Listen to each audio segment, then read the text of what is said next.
What's going on, 49er Faithful, 49er Fan, 49er Gang? This your boy Dion here, back with another video. Definitely, go through the quick formalities. If this is your first time on the channel, hit that like button, hit that subscribe button so I can keep you up to date on any and everything San Francisco 49ers. With that being said, let's get right on into it, man. So we got the next game coming up here, guys. It's versus the New York Jets. We lost a heartbreaker week 1 to the Arizona Cardinals. Got to give them credit for being the better team on those last couple of plays. But the Cardinals always give us fits. They give us fits every single year, guys. So this is nothing new. That does not change. But it does not mean we're going to start the season out 0-2. Now, I'm just going to go over a couple of quick things here. It's not going to be too long of a video. I'll make sure of that. Out for us, Jason Verrett, Dee Ford, Richard Sherman, Debo, George Kittle.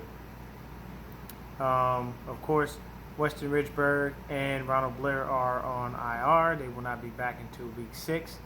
So right now, we just got Mohamed Sanu. Now, Sanu may or may not play. I don't believe he's going to play because Shanahan wasn't sure if he was going to keep 5 receivers. We still have Kendrick Bourne. We still have Trent Taylor. We still have Dante Pettis. Even though Richie James went down with an injury, most likely you'll probably see Trent Taylor doing the punt returns, and you'll most likely see Jarek McKinnon maybe on kick returns. We'll mix that in. You may even see Jeff Wilson Jr. back there. So not a big deal. We're definitely probably just going to keep 4 receivers because they'll probably keep an extra old lineman. The good news, Ben Garland is back. Yes, Ben Garland, our backup center, is back in the fold. He practiced all week. Brandon Ayuk, back. Over the hamstring, practiced all week, looked good, so we're good there. I believe you will see a mix of Jordan Reed and/or Ross Dwelley at tight end. You will most likely see Dwelley in on the blocking plays, along with a little sprinkle of Charlie Warner here as well, because we'll have those 3 tight ends active. But you will most likely see Jordan Reed on the passing plays because he is the better route runner. So they'll mix in a little bit of everybody purposely just to make sure that we give the Jets fits.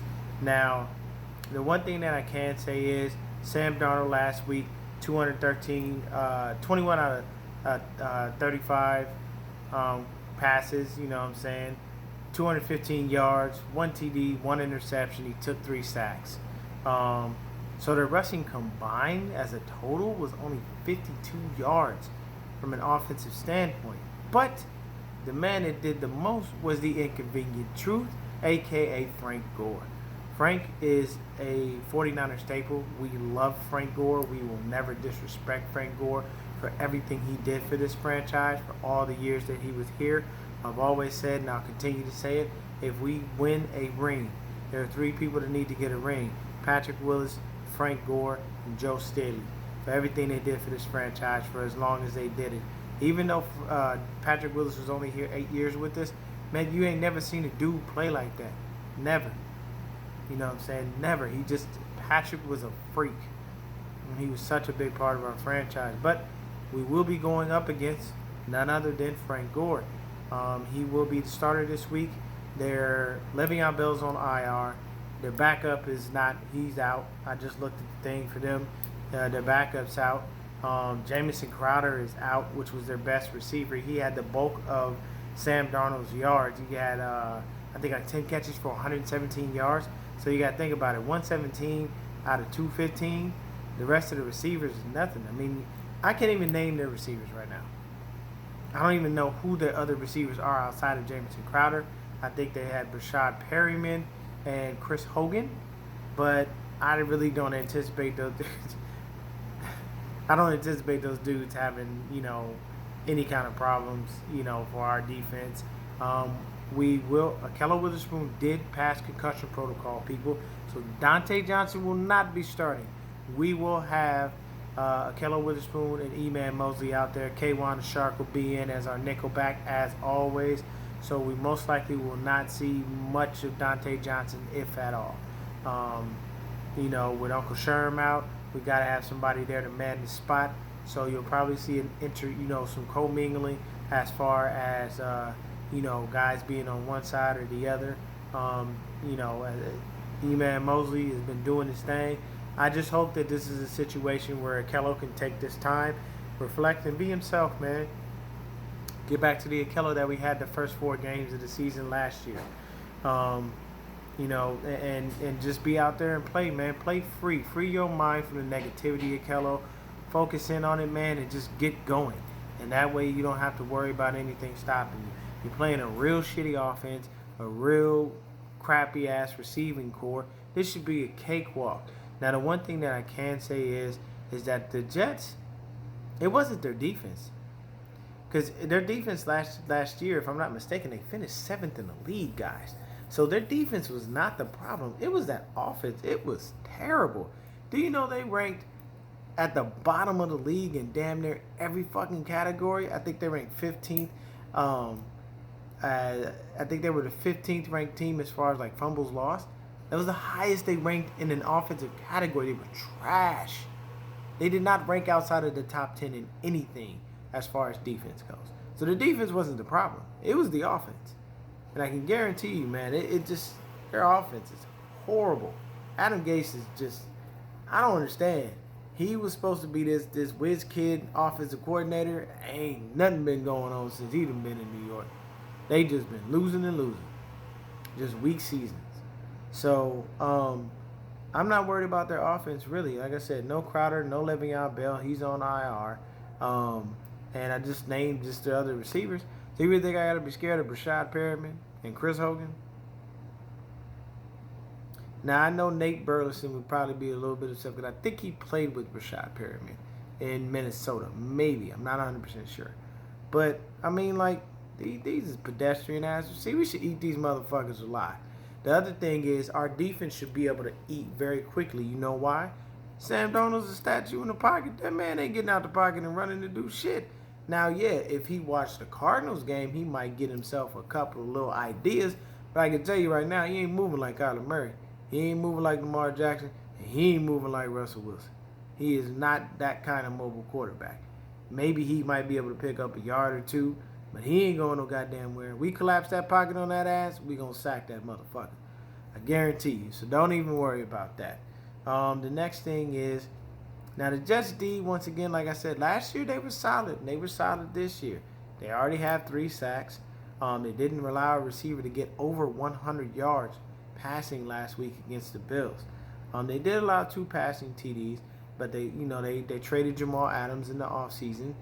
They did get back Bradley McDougald, which my boy Dre so eloquently pointed out, that Bradley McDougald, from a statistical standpoint, was better than Jamal Adams. But I think I see us still being able to do what we need to do. They're pretty stout against the run, so maybe we probably pass a little bit more. You'll see a little bit more Jordan Reed with Brandon Ayuk being there. They're going to sprinkle him in and out. You'll see a rotation of receivers, and I guarantee you'll see a little bit of Dante. You'll probably see a little bit of Trent Taylor, things of that nature. But most of the time, you're probably going to see a lot of Brandon Ayuk and Kendrick Bourne. I think Bourne learned from last week where that play in the end zone. If he just starts to come back to the ball, that's a pass interference because he's face guarding the receiver. Patrick Peterson did not whip his head around and look for the ball, so that's what I'm saying. I mean, technically speaking, I feel like that should have been a PI, but we had a lot of bullshit calls go against us in our own fucking house, and I'll never understand that, man. We had some real BS calls. The play on Kyler Murray where Kerry Hyder basically flipped over him. Like, are you fucking serious? Come on, man. If he was intentionally trying to hurt the guy, he would have landed on him and put his weight on him, and that would have been it. They got to learn. These refs kill me, man, because they got to learn how to let people play through shit. If he didn't get injured, he didn't get hurt, and it definitely didn't look malicious, don't do that. Don't throw the flag on that, man, because that's just a chump flag. Then you turn this into flag football, and ain't nobody going to want to play because we grown men out here. You know what I'm saying? So the Jets D is something that we do have to kind of be worried about. D-line is nice. They do switch up. They play a hybrid defense. They'll go 3-4. They'll go 4-3. Their base defense more so is just cover 2. So, they like to play a lot of man defense as far as their cornerbacks are concerned. So just because they didn't allow a receiver over 100 yards doesn't mean it ain't going to happen this time. And Brandon Ayuk out there with the athleticism that he brings, I do anticipate him having a very nice game. You know, a couple nice catches, maybe even some acrobatic stuff as long as he just doesn't re-injure that hamstring. Then we're good. I think we could survive with KB and Ayuk, you know, at least until week 4, when we anticipate that Debo will be back. By week 4, we'll be pretty much almost back to full strength. You know what I'm saying? You'll have Richard Sherman back healthy. D Ford is out with an apparent neck injury. I'm not happy about that. I do not like the fact that D Ford could not stay healthy. I said that when we brought him here. I didn't care for him because he was injury prone. He missed a bunch of games last year, and look at him already. He played one goddamn game, and he already injured. Like, this is shit I'm talking about. You pay a man all that fucking money, he can't even be on the field to earn the goddamn cash. You know, with Kittle being out, we understand why Kittle's out, man. Jimmy left him hanging out to dry on that throw. Buddha took a low, took a low approach and went straight for the knees. You know what I mean? Now, unfortunately, man, Buddha Baker did not. He didn't get a welcoming response from the faithful on that one. Oh man, people were very pissed. They was doing a lot of over the top shit, man. And remember, faithful, we gotta remember this is football, baby. You know, and I understand we don't want our star players to get hurt, but we gotta chill out there, man. We can't be threatening people's lives and all kinds of shit, bro. Like, you gotta be real mindful of that, man. Cause you don't know Buddha. You don't know who Buddha knows. You know what I'm saying? His name Buddha. You didn't think about that, man. That's a motherfucker from the streets in some way, shape, or form. Because your mama did not name you Buddha Baker. Pretty sure his name is something else. Because Debo's real name is not Debo. His real name is Tyshawn. So, I'm just saying, like, we got to be real careful with that. We don't want our players to get hurt. But at the same time, we can't be out there threatening people's lives like that. Look at what happened with Kyle Williams. That motherfucker stopped playing football after he left us. Because of the threats he got on his life for muffing those damn punts, man. Like, he fucked it up for us. He did. And he did it twice. And believe me, man, there's all but a bounty on that man's head, unfortunately. You know what I'm saying? Because he fucked that up. That man would disappear and went into hiding. He wasn't fucking around in California, I tell you that. And that's just not cool, man. We got to be better than that. We got to be better than that, faithful. As far as our offense, I expect to see a lot of passing. And I expect us to be able to run the ball very effectively. Even though the Jets take away the run, they gave up almost 100 yards on the ground as a defensive unit. We went and, we got to do what we got to do. We got to get out there. And as much as I love Frank, we got to shut him down. You know what I mean? The one thing about Frank Gore is last week he averaged 4 yards a carry as well. Frank is one of those people, he falls forward. He does not fall backwards. So if you catch Frank getting caught in the backfield, it's because the offensive line is shitty. And even when the offensive line is shitty, he usually tries to make something out of nothing, and he's pretty successful at that. Now, the Jets' offensive line, Mekhi Becton played, very well last week. Everybody's giving him a lot of praise. But their offensive line isn't stellar by any stretch of the imagination. Hell, we still got weak-ass Tom fucking Compton on the squad for us, and he was played for them, and he was trash last year. He was trash in camp. That's why he ain't starting.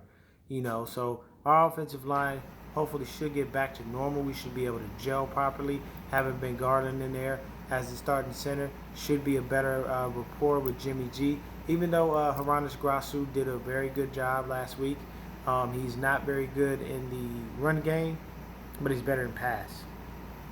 The thing about that is the center is the anchor of the offensive line, so you can't make him interchangeable. You can't go, okay, well, we're running the ball, so we got Ben Garland in.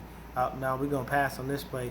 Grasu go ahead, get in there. It doesn't work like that, You got to have the center that's going to be able to pass protect and run protect, and understand the offensive line and everything like that. So I think this is going to be a good game, but I predict a W for us, as I did last week. Remember, we only lost by 4 points, guys. So we didn't get blown out or anything, man. It was just a freaking nature chance. We could not stop Kyler Murray, man. Those mobile quarterbacks keep giving us fits. Our linebackers continue to get caught out of position when it comes to them, and we got to try to keep them in the pocket, man. But I'm telling you, man, we got to face Russell twice. We still got to face Kyler another time, but we're going to face him pretty much toward the end of the year. It's going to be a lot. But What we got to do is just stay focused, stay strong, and make sure that we, do what we need to do as far as our defense is concerned. I've said it before. I'll continue to say it. I don't really care for this zone scheme defense that Robert Saleh runs. I don't like the fact that everybody buys into the shit and, oh, if you do your job, then everything's going to work out. You should be able to mix and match your defense and switch it up as well as any other team and know to switch your game plan. Don't stick to the same dumbass scheme. When you see the scheme breaking down and it's not working, change up small things. I'm not saying change the whole defense, but adjust to be able to make sure that your players are in position to make plays rather than you just saying fuck it and sticking to your scheme and going, I'm going to just make sure that everything is good and if you follow your gaps, the scheme will be perfect. It does not work like that, Robert Saleh. It never has, not in the NFL. No scheme has been perfect because you still lose games like that. And we lost the game because we didn't keep contain on Kyler Murray. And then at the same time, when it came down to it, man, we just couldn't cover DeAndre Hopkins. And that's happened to us several times, as far as when Saleh's defense is being run. We will not be able to cover like their number one dude to eat us alive. D-Hop had over 100 yards in his first game as a Cardinal. And his connection with Kyler Murray was not instant. We had him locked down pretty much in the first half. He did his damage in the second. So we don't want to become that team that we were a couple of years ago where we wound up in the second half just struggling. First half we looked great. We shut them down. Ain't nobody messing with us. And then the second half we just could not finish and seal the deal. And that was a couple of years ago. That was right around the time that DeForest Buckner got here. His first couple of years, that's how it was. So, we got to make sure that we stay on our P's and Q's, and we got to be on top of our defense. But I think we'll get ourselves a couple of good sacks here. And I think that basically we should be good. Rotating in the linemen and everything. The Jets like to run a slower offense. They like to take up all the time on the clock so it gives the defense time to catch their breath. And at the same time, it gives Kyle enough time to make sure that the offense knows what they need to do. And Jimmy's just got to get more comfortable in the pocket. But I believe having Ben Garland there and, knowing that Daniel Brunskill will get more reps at right guard and he continues to develop, we should be good. And everybody else on the line is exactly the same. So we just got to make sure that we make the plays, that we get out there, we focus on the game plan, we execute the game plan properly, and we can go up and hang a 50 burger on them, man. We can put out points. I'm gonna safely assume that the score should be at least like 24-10. We should be able to win. There should not be a loss here. If we lose this game again, and we lose 2 games in a row to start the season, I understand that the offense struggled. The first couple of games in every season that Kyle has been here, that's kind of been the MO. And the defense has usually held us down and helped us to win these games. But if we lose these 2 games, man, in a row, I'm gonna have to start looking and seeing what's going on. And if it's Jimmy again, man, that doesn't bode well for him, because we paid him all his money, guys. After the season, we don't owe him no money. So if we cut him, we not really taking a big hit. We just opening up cap space, And I don't want to get rid of Jimmy. I believe in him. I believe that he can still get the job done. I believe that he can do the things he needs to do. But he's just got to be smarter. He's got to know when to get out of the pocket when it collapses. And he can't get happy feet when he sees the pressure coming. He's got to be a little more calm, cool, and collective under pressure. That way, he can still make the right throws. And he's got to be able to plant his feet. He's got to set. He's got to make the right throws, make the right reads, and get through those reads. A lot of times last week, Jimmy did not get through his full reads. Jimmy was looking to the left, and he saw that line collapse, and he was doing something to get out of there, or moving around, jumping back, going here, going there, or he had happy feet, and he threw the ball, and it wasn't a good ball. It was a wobbly one, so he's just got to be a little bit smarter with his decisions. But that's all I have for y'all, man. I anticipate us winning this. Thank y'all for continuing to watch the channel.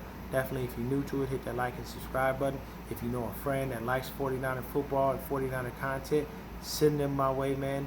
Tell them, man, hit that like and subscribe button. Let them know how much content I put out. And for everybody that always watches me, man, I appreciate it. And shout out to my boy John V. Shout out to Roy Boy. Shout out to Rashad. Shout out to all the cats that constantly support me, man. I love y'all. I really appreciate y'all for continuing to watch the channel. Hey, man, let's just get ourselves some rest. Wake up early in the morning. Be hyped for 49er football. Let's go get this W, baby. And I'm out.